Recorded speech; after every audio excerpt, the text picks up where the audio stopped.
ইলিশ ভাপা, সর্ষে ইলিশ তো অনেক খেলে, একবার ইলিশ মাছের এই রেসিপিটা ট্রাই করে দেখো।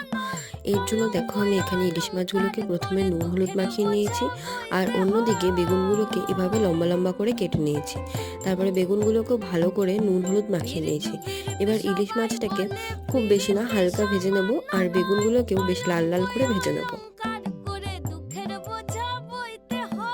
এবার আমি মশলাটা রেডি করে নেবো। এর জন্য দেখো আমি এখানে কালো জিরে জিরে আর কয়েকটা কাঁচা লঙ্কা দিয়ে ভালো করে বেটে নিচ্ছি।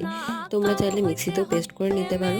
এবার আমি কড়াইতে কালো জিরে ফোড়ন দিয়ে এবার ওই বেটে রাখা মশলাটা, হলুদ গুঁড়ো আর নুন দিয়ে ভালো করে মশলাটা কষিয়ে নেব। তারপরে ভেজে রাখা বেগুনগুলো দিয়ে ভালো করে মশলার সাথে মিশিয়ে পরিমাণ মতন জল দিয়ে দেবো।